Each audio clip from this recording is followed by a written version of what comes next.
like, and subscribe and join the family, period. What up with y'all guys? Today it's Nate Pancakes. Make sure y'all like, subscribe, and hit that notification bell, cause today, y'all know by the title, we're doing a motherfucking scary video. What is y'all guys today? We're doing a motherfucking scary video. Don't mind me or this background because I have the heater on because I'm hot. That don't make no damn sense just now. Oh my god, this girl. But y'all guys know, so I'm gonna scratch it out. Beep. But as y'all guys y'all know that they been doing a scary video. I have my screen recorder on so y'all can see my screen. So let me stop talking and let's get into this video. Period. Alright. I recently started school. I got my again, cover. and so as don't a part be of my scared, daily routine, because I am am scared required to travel to Toronto Monday through Friday especially via the train and subway lines. It's a good 2 hours one way, so I usually pull out a good book, pop in my headphones, Read and that relax book, to some boy. music.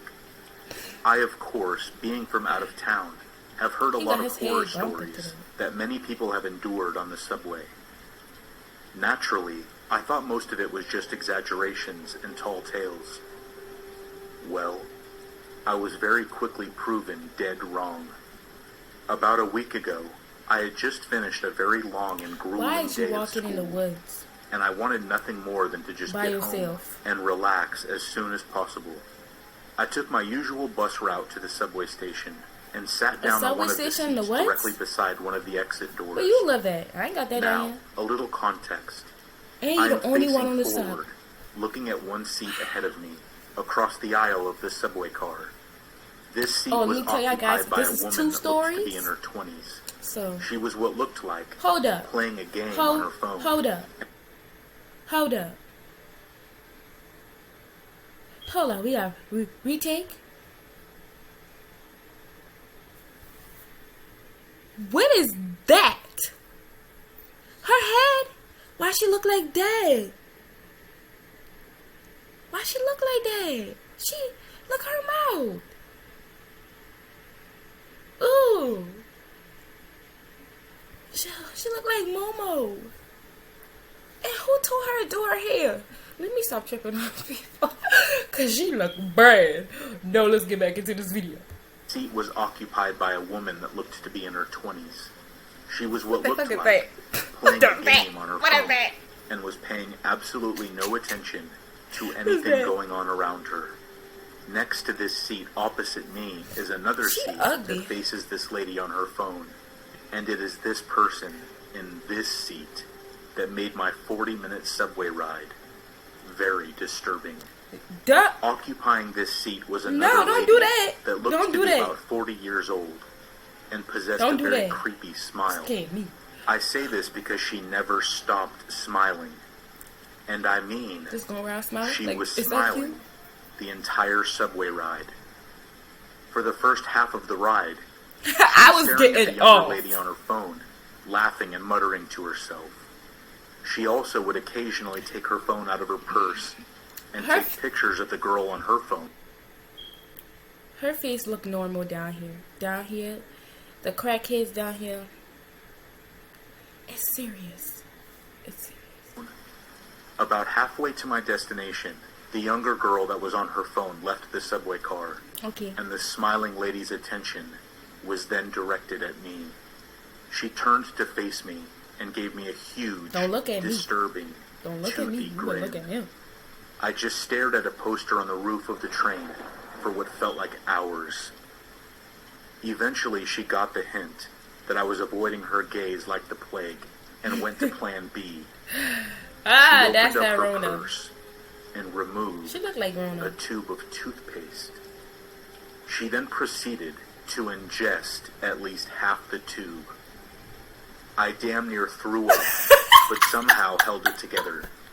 Even though while she did this, she was still smiling at me, while laughing. Now her face covered in toothpaste. Y'all know what that is. My stop finally came, and I bolted from that subway Run, boy, as run! fast as I could. I got to the escalator and glanced back to the car. And guess who I see walking fast towards me, arms held still at her side, still smiling. I was understandably completely terrified at this point. I ran out of the station into the bus. I made it onto the bus just as it pulled away from the station. I took one final look back, and there she was, standing on the platform, head cocked to the side, laughing and waving goodbye to me. Boy, Ryan, stop talking to strangers. For context, I am a 14-year-old, and 2 days ago, something very creepy and unnerving happened to me. I'm not sure. I am on the cross-country team at my school, and our coach wants us to stay in shape during quarantine, so I was going on a run. I tend to run early in the morning, around 5:30 or 6, because the weather is cooler and less people are out and about. I was not doing it. It's also nice to get your run over with so that the rest of the day is free.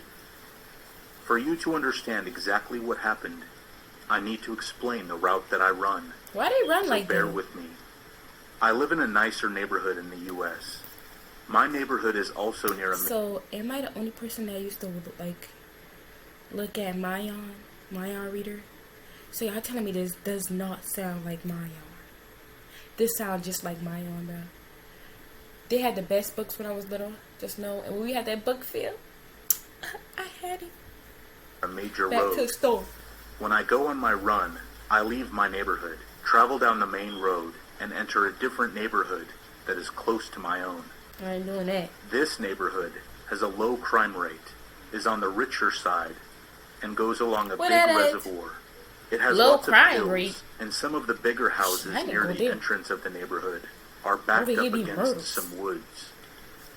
I run through it because I like to look at the big houses, and sometimes some of the wildlife, such as deer, which sometimes makes its way out of the woods. A deer? When I run through it early in the morning, I get to enjoy the lack of people and the bird song. You need to understand that I run this route every morning, and no strange occurrences have happened with me being there.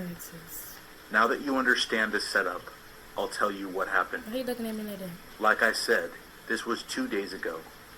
I left my house and neighborhood per usual, and ran along the major road to the entrance of the neighborhood that I usually run in. Almost as soon as I come across the first house on the street, one of the ones that is backed up against some woods, I hear a rustling in the bushes. I think, oh cool, it's probably one of the deer, and slow down to try to spot it. But it never came out of the bushes. So I pick up my pace and continue along. Not long after that, maybe 2 minutes later, I hear someone on a bike behind me. This isn't unusual, so I don't think much about it. Until the guy on the bike says, like that? When I ride a bike, I go beep, beep. So I'm thinking, okay, maybe he doesn't have a bell or something. So I move over to the right to let the guy pass me on my left. But he doesn't. He stays right behind me. Well, I was running like my life depended on it, which it does. But someone on a bike would definitely be faster than me. Run, boy, what are you doing, if you have ever tried to go really slow on a bike, you will understand how hard it is to keep your balance. You better pick up his pivot. So I'm thinking, okay, this is really weird. I have a feeling that this guy is bad news. An ad about to come on, y'all guys. So you're my favorite granddaughter. Well, I can say that. I don't know what this called, honey. No one else listening. Which I do not be on here. Stop. So I slow to a stop and get over to the side of the road to tie my shoe. Really? Which doesn't really need to be tied. And to see if he'll pass me. Really? Your shoes? Your shoelaces? Are you kidding me? This dude is following you. And you pick... I wouldn't even care about my shoes. I won't run without my shoes. I don't care. Bump them shoes. And you telling me you stop for your motherfucking shoes? Like, are you really kidding me right now? Like, why? Why? Don't do it again. Like, continue the story. He doesn't. He just stopped. When it becomes clear that he isn't going anywhere, I get back on the sidewalk and keep running. Bad choice, I know, but I was panicking. Of course, the man on the bike follows. You about to die. But even though my attempts to shake him didn't work, we just gave him a head start just to come get you. Look at him. He was tall and thin, with glasses, and he wore a Nirvana t-shirt. He definitely looked like a serial killer. Don't open them eyes. As an avid reader of horror novels and an obsessive listener of scary podcasts, I was already thinking of the absolute worst possible outcome. I was going to be murdered when I had been out of my house for less than 10 minutes. Worse, I was over 2 miles from my house, so I was going to have to continue running. Now, I know that what I should have done was go to the closest house and let the family that lived in it know what was going on.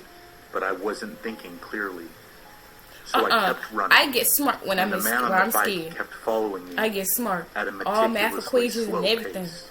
I was tired, sweaty, and near tears. I wanted to go home. Home was the only thing on my mind.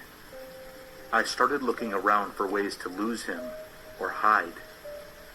Just up ahead of me was a sharp turn. My hope was that I could get around the turn faster than him. You better hide. You better get faster than him. Not a very well-developed plan, you was dead but better than being killed by a random person. I sprinted around the corner as fast as I could. Why you ain't did that then? Into a young woman who was out walking her 2 dogs. We had two. This whole neighborhood. Big dogs. German shepherds, actually. He bumped her. I started to apologize profusely, her cheeks. trying to look calm. Apparently, I did not look calm at all, because she asked me what was wrong. The man was still behind me, practically breathing down my neck. They always smoking that pressure. I stared at the woman, look at the eyes. Pleading with my eyes, and said, "How is your walk going, Mom?" Mom! I prayed that she would understand, that she would play along. And fortunately for me, she did. She smiled at me and said, "Where were you? Me and your father were looking all over for you." We both then turned to look at the man on the bike, who looked extremely shocked. He turned around and quickly pedaled away, almost running into an oncoming car. As soon as he was gone, I broke down crying, telling the woman everything. She was very sympathetic and kind, and she ended up calling my parents to come pick me up. Never do that again. I was still sobbing when they arrived, and I had to catch my breath before telling them what happened. Looking back, I am almost positive that if I hadn't run into that woman, that something awful would have happened. I'm not sure if the rustling in the bushes at the entrance of the neighborhood was that man, or not, but I am completely content with never knowing. I have not been back to that neighborhood since. Better not. And I'm not sure if I ever will. You better not go back. I wasn't going back after that. But as y'all guys, thank y'all for watching. It is named Pancakes. Let me stop this because I'm going to try to play another video just now. But thank y'all guys for watching. Please make sure y'all like, subscribe, and hit that notification bell for another video because y'all know I'm going to come back with that banger. Oh, and let me tell y'all something now. This is like one of my other channels. I do have a sister channels, but I explain it all in another video because I'm not trying to make this video too long for y'all guys, so y'all can be like, shut up girl. No, okay, but make sure y'all hit that like and subscribe button for me, please. But I love y'all guys so much. Bye.